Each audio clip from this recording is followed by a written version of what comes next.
유상증자는 대부분 나쁜 경우가 많습니다.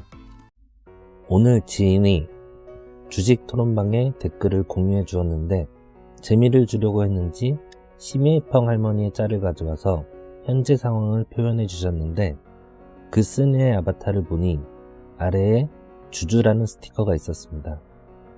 참 안타까운 느낌이 들었습니다. 뉴스를 보다 보면 회사가 유상증자를 발표해서 주가가 급락하는 경우가 있습니다. 오늘은 유상증자나 무상증자를 왜 하는지, 뭐가 다르고 어떤 걸 조심해야 하는지 이야기해 보겠습니다. 기업이 성장하려면 공장이나 서버를 늘려야 하고 사람을 계속 뽑아야 합니다. 또한 광고비 같은 판매 관리 비용이 많이 필요하기 때문에 돈이 계속 필요하게 됩니다. 은행에서 돈을 빌리는 대출이나 회사 명의 채권을 발행해서 돈을 조달하게 되면 해당 금액만큼 기업 재무제표에 부채로 잡히기 때문에 기업 신용평가나 이자 문제 등 다른 문제점이 발생할 수 있습니다.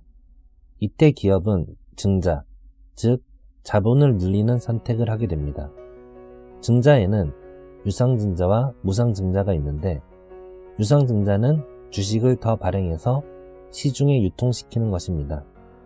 주식의 수가 더 늘어나기 때문에 기존 주주의 지분율이 낮아지게 됩니다. 예를 들어 주주 A가 회사 주식이 10주 있다고 가정해 봅시다. 증자 전에 전체 주식이 100주라고 한다면 주주 A는 100주 중에 10주를 가지고 있기 때문에 회사의 10%를 소유하는 것입니다.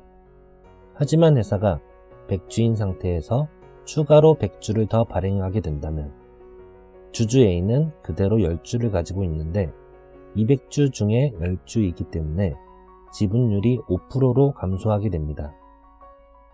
또한 회사 전체의 시가총액이 200억이라고 예를 들면 증자를 한다고 회사의 가치는 변하지 않습니다. 대신 주식의 수가 2배로 늘어났기 때문에 한 주당 가격은 당연히 50%로 줄어들게 되는 것입니다. 이번에는 무상증자에 대해 알아보겠습니다.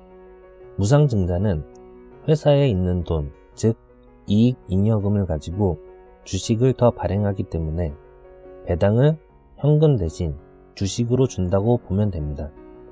이익 잉여금으로 무상증자를 하는 경우는 좋다고 볼 수 있습니다. 또한 스타트업 같은 곳에서는 액면가보다 높은 금액, 즉 주식 발행 초과금으로 주식을 발행하는 경우도 있으니 참고하시기 바랍니다. 스타트업 초기 멤버들은 액면가 근처에서 보유하고 있는데 투자 단계가 올라갈수록 금액이 커져서 발행되기 때문에 자기 자산의 가치가 올라갈 수 있습니다. 결론은 유상증자를 할 만한 기업을 조심해야 합니다. 하지만 유상증자가 꼭 나쁜 경우만 있는 것은 아닙니다.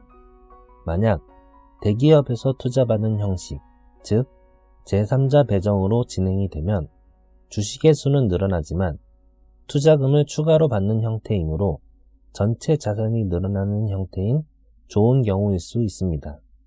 하지만 대부분의 유상증자의 경우 회사에 돈이 부족한 것으로 비치기 때문에 주가에 나쁜 영향을 끼치게 됩니다. 회사가 유상증자를 한 목적을 잘 살펴보시고 테슬라처럼 미래가 있어 보이면 계속 보유하시고 미래가 없어 보인다면 바로 매도하시고 저번에 살펴봤던 애플처럼 자사주 매입을 해서 전체 주식을 줄여주는 회사에 투자하시는 게 마음 편한 투자가 될 거라 생각합니다. 그럼 봐주셔서 감사합니다.